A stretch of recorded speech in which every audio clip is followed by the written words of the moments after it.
and number 039 The Disaster Artist and number 039, is a stroke of brilliance from James Franco and crew. TooFab review. Writer-director star James Franco nails it as the Room creator Tommy Wiseau, while the rest of the cast, including Dave Franco, Seth Rogen and Alison Brie, deliver strong performances. 2. The Disaster Artist is really two stories disguised as one. On the surface, it brings to the big screen the story behind the production of the worst movie ever made, the accidental cult classic that is 2003's The Room. But The Disaster Artist also acts as a proxy autobiopic for its director and star James Franco. The 39-year-old multi-hyphenate and art world crossover is clearly infinitely more talented than Tommy Wiseau, the mystery man who served as the writer/director/star of The Room. But Franco has said that he feels a deep connection to, or at least understanding of, Wiseau, who has spent the last 15 years as the subject of satirical celebration, the punchline to his own joke. It's time to kick it old school. So you can feel cool. Over the last 6 or 7 years, Franco, a one-time blockbuster star who won awards early in his career for playing James Dean, has veered toward art world curio and indefatigable academic.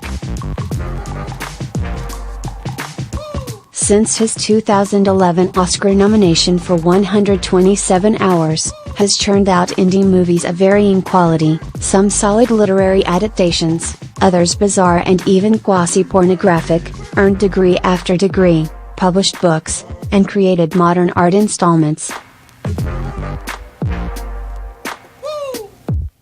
No one has been able to get Franco to fully explain his seemingly scattershot, full-throttle approach to productivity, and though he doesn't really owe anyone an explanation, the result is that despite matinee idol looks and real talent, has become a man of mystery.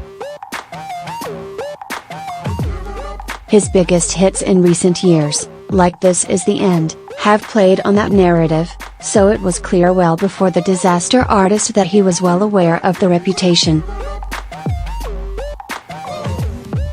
But in The Disaster Artist, he doesn't just get to poke fun at it, he actually lets the world into his head a little bit, albeit through another man's story. No one really knows anything about Wiseau to this day: his age, where he's from, how he got his money. And he's considered by many to be insane, imperious, delusional. And while Franco, as the filmmaker here, shows all the evidence suggesting that Wiseau is indeed each of those things, he throws fits, talks in non sequiturs, and understands your social cues. He also portrays him in a sympathetic light, as a well-intentioned guy who has a true vision. Franco plays Wiseau, which only underlines his feelings about the guy. And the performance is no pastiche or on the surface spoof, either. In the movie within the movie, he perfectly replicates Wiseau's voice and mannerisms. They show a side-by-side comparison during the credits. It wasn't mimicry, either. Franco actually directed The Disaster Artist and character as Wiseau, which helped make his performance even more convincing.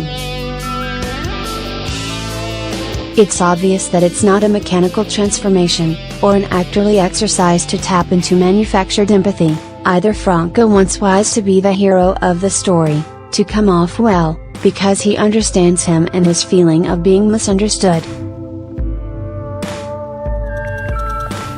Luckily, Franco, even while playing Wiseau, is still an infinitely better director than the real Wiseau.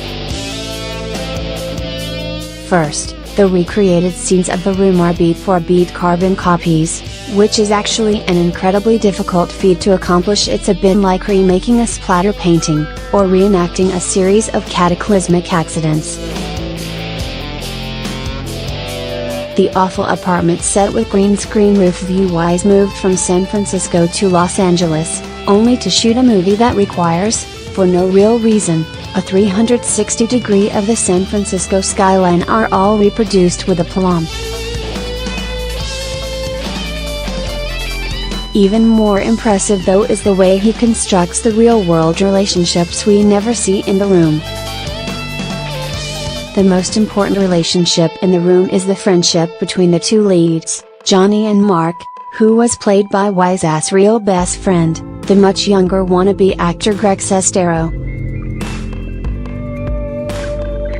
A much younger guy who met Wise at an acting class, he was well aware of the mystery man's bizarreness. He wrote the book on which the disaster artist is based, but they were close nonetheless, codependent in a weirdly healthy way. He was a bit of a pretty boy, getting modeling gigs far more frequent than acting ones, which made sense for a shy kid from the Bay. Has played here, in A Stroke of Brilliance for a Bromance, by Franco's own brother, Dave Franco. This gives the relationship a natural trust and ease. You know and believe these two are really rooting for one another, despite both logic and odds. And Dave more than holds his own against James's whirlwind performance, providing a grounding presence as the audience's conduit to Tommy's crazy world. Many real humans made The Room, and they were even more baffled on set than 2 decades of audiences have been watching it. The cast and crew were teased by opportunity and money. Wise was mysteriously wealthy and then made miserable by his antics. Wise had never made a movie before, but was convinced he was an expert. Casting here is brilliant, too. Seth Rogen, Franco's good bud and frequent collaborator, plays an exasperated production manager, which is likely not a huge stretch for him as a producer of some of Franco's films. Also smart casting was Alison Brie as Greg's increasingly exasperated girlfriend. She is Dave Franco's real wife, and no doubt she too has had to exhibit serious patience with his older brother at times. The strangest thing about the disaster artist may just be that it's not all that strange. It could be a story of an insane man who made a deeply terrible movie, and got lucky people like to make fun of it.